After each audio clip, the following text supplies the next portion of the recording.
Hey friends, Miss Cassie here with Solon Public Library's Digital Storytime. This month we're talking all about the season of fall, and this week we're going to talk about hibernation, which is something that some animals do in the fall to get ready for the winter. But first we need to sing our welcome song, and we need to get our clapping hands ready. So we're going to wiggle our fingers and shake our hands and rub them together really fast, really fast, really fast. And put them on our knees. Okay, here we go. If you want to read a book, clap your hands. If you want to read a book, clap your hands. If you want to read a book, have a seat and take a look. If you want to read a book, clap your hands. All right, what do we do after we clap our hands? That's right, we stomp our feet. If you want to read a book, stomp your feet. If you want to read a book, stomp your feet. If you want to read a book, have a seat and take a look. If you want to read a book, stomp your feet. What do we do after we stomp our feet? That's right, we twirl around. If you want to read a book, twirl around. If you want to read a book, twirl around. If you want to read a book, have a seat and take a look. If you want to read a book, twirl around. All right, for our last verse, we're going to be as quiet as we can, and we're going to whisper, hooray. If you want to read a book, whisper hooray, hooray. If you want to read a book, whisper hooray, hooray. If you want to read a book, have a seat and take a look. If you want to read a book, whisper hooray, hooray. Our theme song this month is Fall is Here, and it's sung to the tune of I'm a Nut. So we've got leaves are falling to the ground and harvest time is coming around. We're gonna march in place. Animals get settled back, we'll lean back for a nice long winter's nap. I'm a nut, crunch, crunch. We're gonna stomp on the leaves. I'm a nut, munch, munch. We're gonna eat all the good harvest food. I'm a nut, I'm a nut, I'm a nut, crunch, munch. Here we go. Leaves are falling to the ground, harvest time is coming round. Animals get settled back for a nice long winter's nap. I'm a nut, crunch, crunch, I'm a nut, munch, munch. I'm a nut, I'm a nut, I'm a nut, crunch, munch. Yay! So, this week we're going to talk all about hibernation, and our first book is called Hibernation, and it is written by Margaret Hall, and we are going to learn what is hibernation and why some animals do it. Why hibernate? Winter weather can be cold, cold, cold. Food is hard to find. So every winter, some animals stay alive by hibernating. So look, here's a bear in the cold snow. Hibernating animals take a long, sleepy rest. They breathe slowly.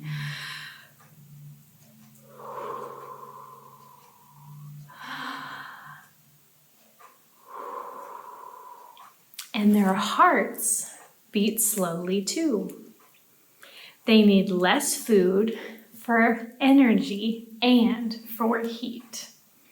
So look, this looks like a little chipmunk, I think, that's all snuggled up. True hibernators, like bats, sleep snuggled in for weeks without waking up. They don't eat, and they don't even go to the bathroom. So look, they're all just curled up, hanging there, sleeping for weeks at a time.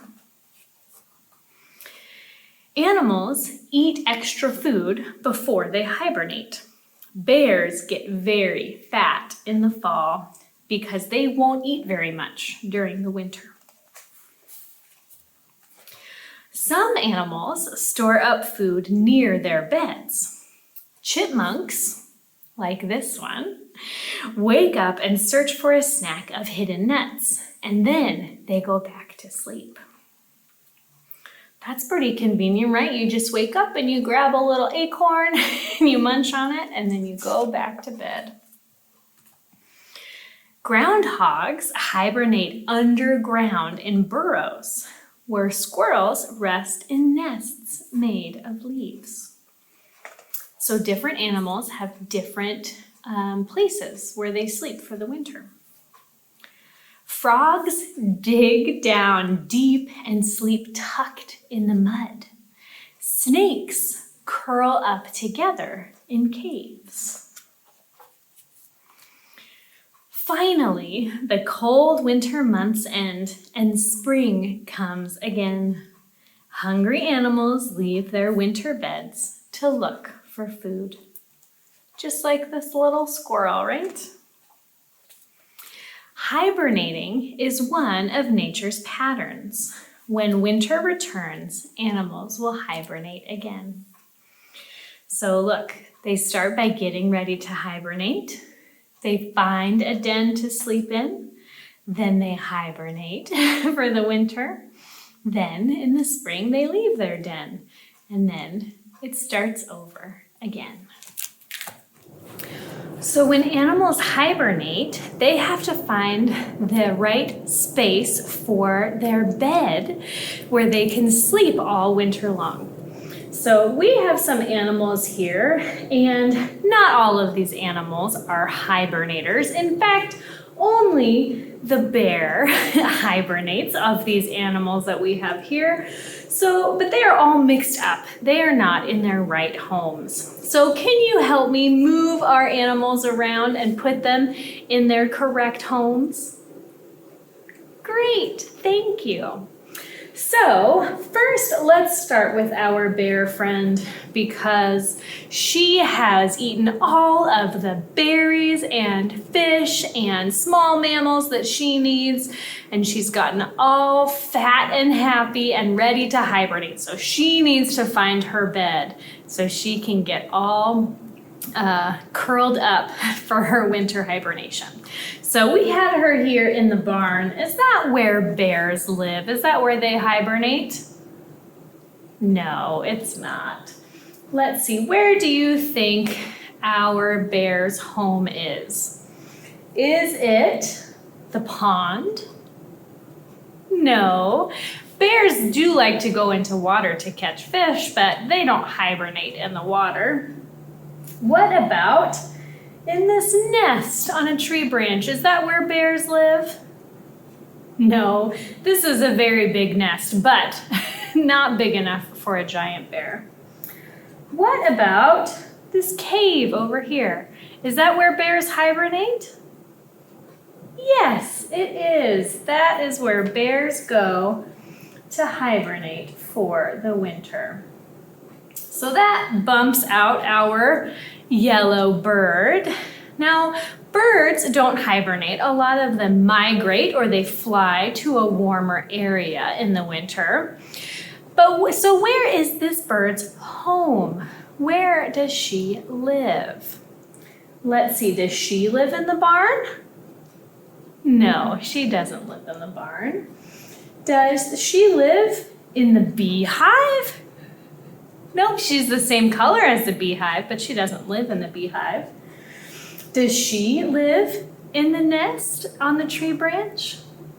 Yes, she does. She lives in the nest. Nice and cozy.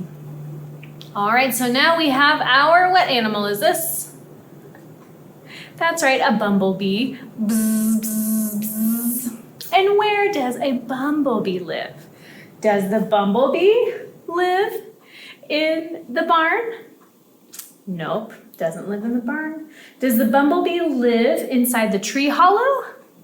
No, the bumblebee doesn't live in the tree hollow. Does the bumblebee live in the beehive? Yes, he does. The bumblebee lives in the beehive. And you know, I thought to myself, I wondered if bees hibernated for the winter.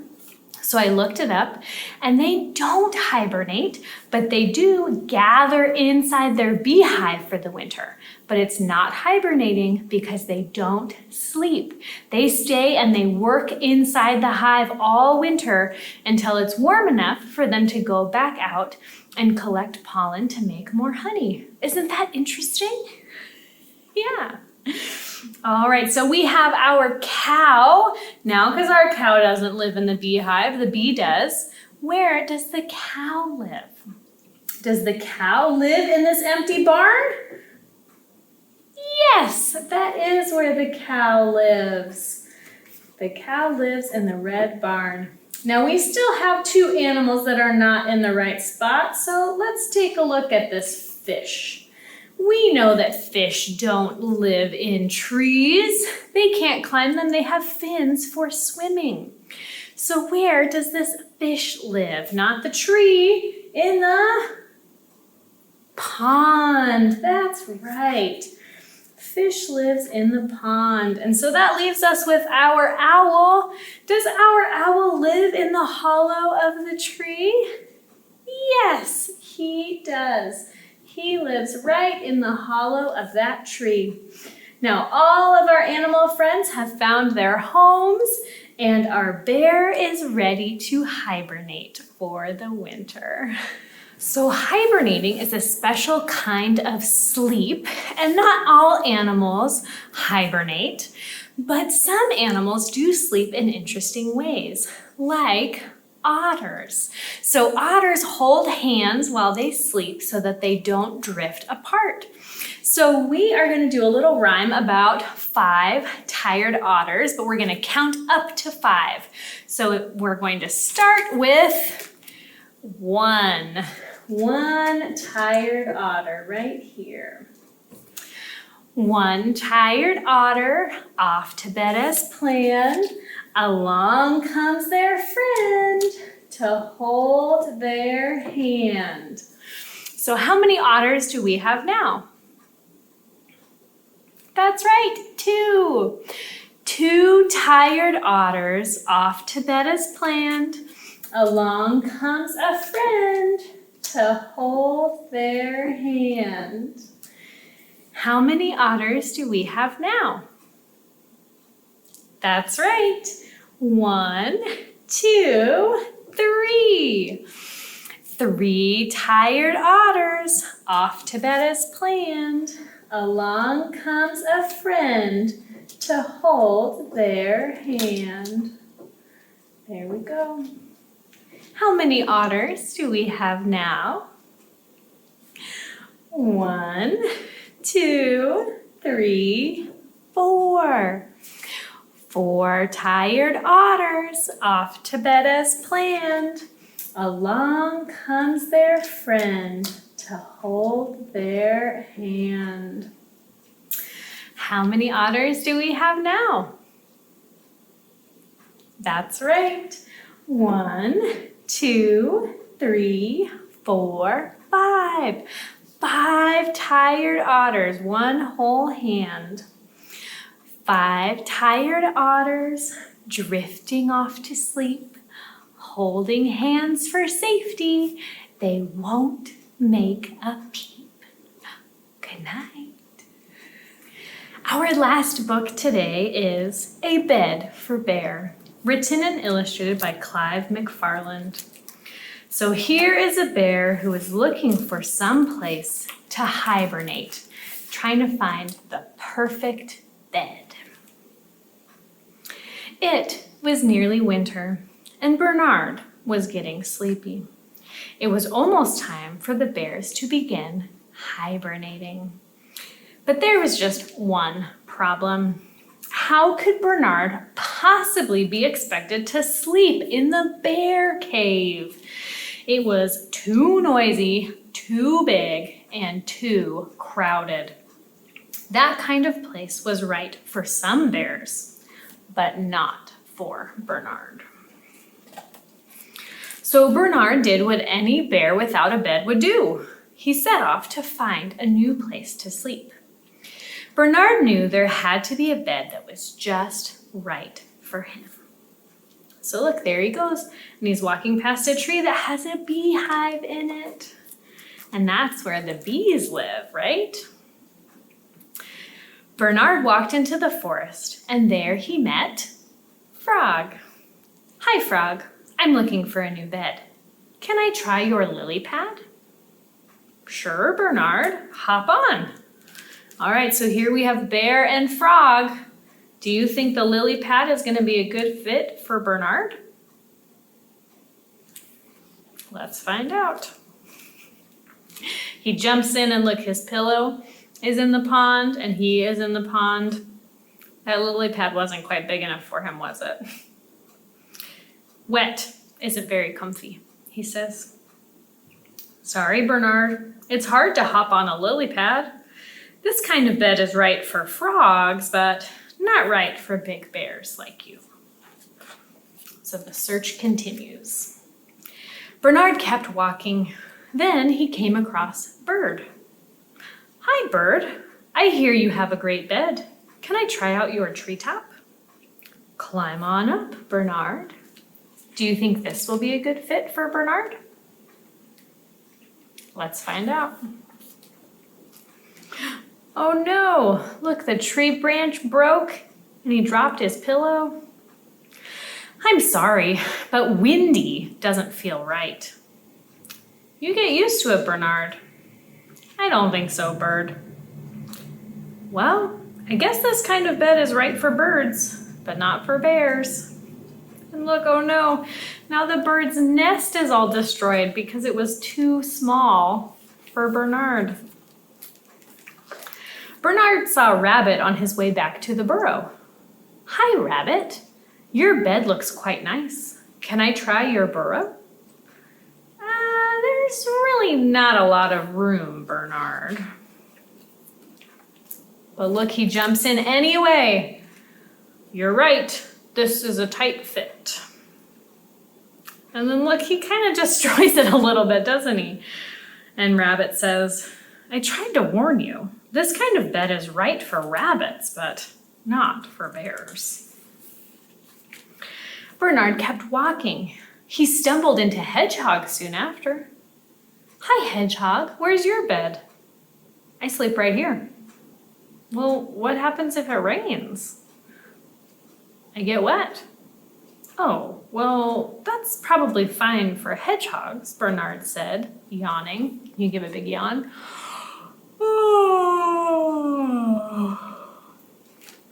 But not good for a bear.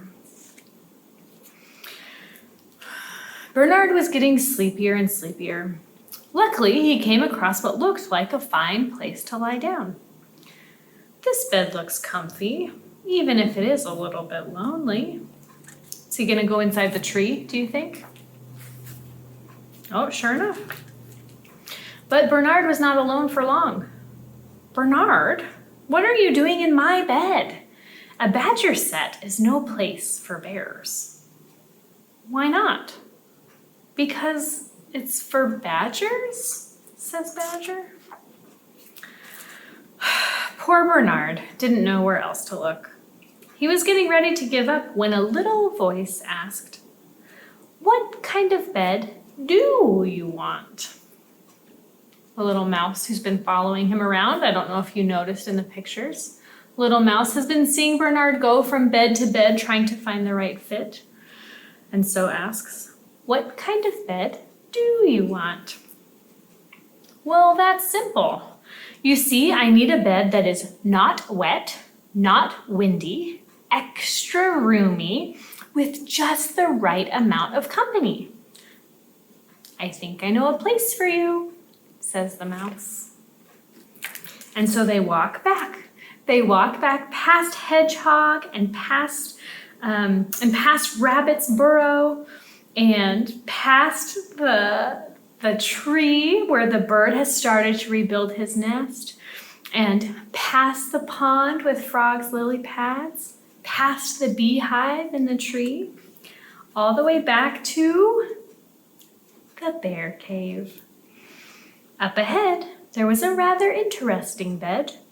It was dry and calm, with lots of space and plenty of company.